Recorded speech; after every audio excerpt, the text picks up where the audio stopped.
Assalamualaikum warahmatullahi wabarakatuh. Perkenalkan, nama saya Renanda. Saya dari Prodi Akuntansi. Saya ingin mempresentasikan tugas kelas dengan materi ekonomi mikro dengan dosen pengampu Bapak Supardi dengan nomor NIM 29021500125. Berikut akan saya lampirkan materinya.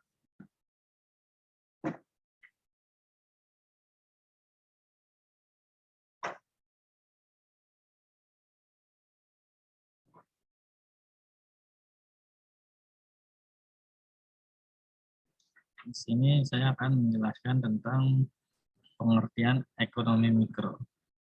Pengertian ekonomi mikro secara keilmuan, ekonomi mikro dapat didefinisikan sebagai suatu ilmu ekonomi yang menganalisis, melihat proses kegiatan-kegiatan ekonomi, dan mempelajari perilaku produsen dan konsumen beserta penentuan harga pasar, jasa, produk, dan kuantitas faktor input yang diperjualbelikan dalam pasar.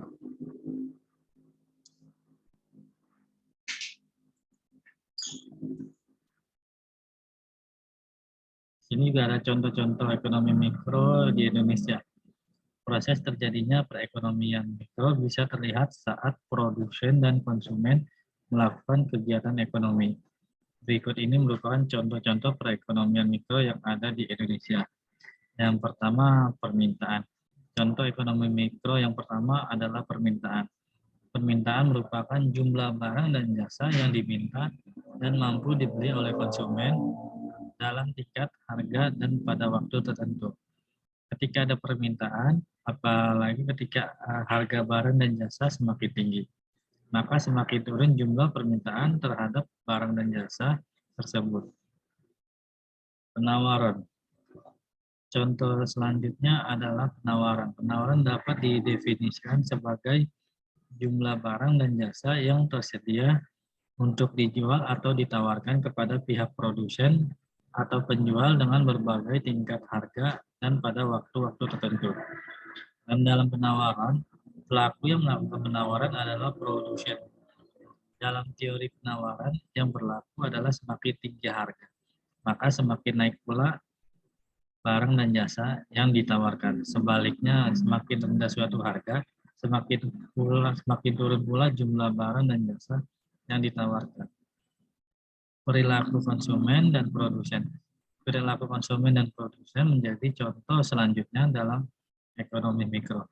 Definisi perilaku konsumen dan produsen adalah segala aktivitas dan proses yang dilalui oleh seseorang dalam pemilihan, pencarian, pembelian, pengevaluasian, dan penggunaan barang dan jasa untuk memenuhi kebutuhannya. Yang keempat, adanya harga. Harga menjadi contoh perekonomian mikro yang terjadi di Indonesia. Harga biasanya berhubungan dengan suatu nilai barang dan dirupakan dengan uang. Menurut Kotler, harga adalah salah satu unsur bauran dalam pemasaran yang menghasilkan keuntungan. Biaya dalam. Contoh ekonomi mikro di Indonesia adalah biaya. Biaya yang lebih didefinisikan sebagai pengorbanan yang dilakukan perusahaan atau seseorang agar dapat memperoleh lebih banyak manfaat dari berbagai aktivitas yang dilakukan. Biaya juga dapat mempengaruhi terjadinya perubahan harga. Misalnya, biaya bahan baku yang tinggi berakibat pada naik harganya produk. Pasar. Pasar merupakan contoh ekonomi mikro yang ada di Indonesia.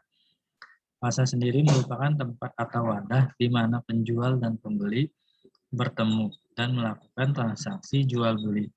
Namun pengertian mengenai pasar tidak harus berkaitan dengan bentuk fisik, karena pasar tidak memiliki letak geografis dan bisa dilakukan secara daring atau online.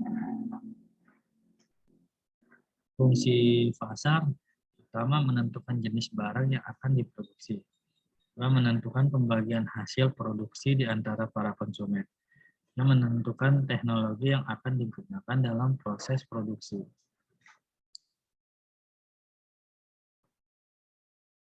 Elastisitas secara umum, elastisitas adalah suatu pengertian yang menggambarkan derajat kepekaan atau respon dari jumlah barang yang diminta atau ditawarkan akibat perubahan faktor yang mempengaruhi. Elastisitas permintaan, elastisitas harga permintaan adalah suatu alat konsep yang digunakan untuk mengukur derajat kepekaan atau respon perubahan jumlah atau kualitas barang yang dibeli sebagai akibat perubahan faktor yang mempengaruhi. Dalam hal ini pada dasarnya ada 3 variabel utama yang mempengaruhi. Sini ada elastisitas akan besar bila mana terdapat banyak barang substitusi yang baik, harga relatif tinggi. Ada banyak kemungkinan penggunaan barang lain. Elastisitas umumnya akan kecil bila mana benda tersebut digunakan dengan kombinasi benda lain. Barang yang bersangkutan terdapat dalam jumlah banyak dan dengan harga-harga yang rendah. Ketiga, untuk barang tersebut tidak terdapat barang-barang substitusi yang baik dan benda tersebut sangat dibutuhkan. Jangka waktu analis. Pengaruh waktu analis terhadap elastisitas penawaran dibedakan menjadi 3. Yang pertama, jangka waktu yang sangat singkat. Pada jangka waktu yang sangat singkat, penjual atau produsen tidak dapat menambah penawarannya, sehingga penawarannya menjadi tidak elastis sempurna. Pada jangka pendek, kapasitas produksi tidak dapat ditambah dalam jangka pendek. Namun, perusahaan masih dapat menaikkan produksi dengan kapasitas yang tersedia dengan memanfaatkan faktor-faktor produksi yang ada. Hasilnya penawaran dapat dinaikkan dalam presentasi yang relatif kecil, sehingga penawaran tidak elastis. Jangka panjang, produksi dan jumlah penawaran barang lebih mudah dinaikkan dalam jangka panjang, sehingga penawaran lebih bersifat elastis. Elastisasi silang dalam permintaan atau the price elasticity of demand. Permintaan konsumen terhadap suatu barang tidak hanya tergantung pada harga barang tersebut, tetapi juga preferensi konsumen, harga barang substitusi dan komplementer, dan juga pendapatan. Para ahli ekonomi mencoba mengukur respon atau reaksi permintaan terhadap harga yang berhubungan dengan barang tersebut. Disebut dengan elastisitas silang. Perubahan harga suatu barang akan mengakibatkan pergeseran permintaan kepada produk lain. Maka elastisitas silang atau EXI adalah merupakan persentase perubahan permintaan dari barang. Stok persediaan. Semakin besar persediaan, semakin elastis persediaan ini karena produsen dapat segera memenuhi kenaikan permintaan dengan persediaan yang ada. Kemudian substitusi faktor produksi atau input. Semakin tinggi mobilitas mesin atau kapasitas lainnya dan tenaga kerja, semakin elastis penawaran.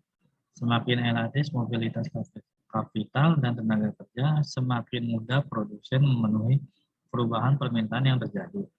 Ini karena kapital dan tenaga kerja lebih fleksibel, sehingga dapat ditambah atau dikurangi sewaktu-waktu dibutuhkan.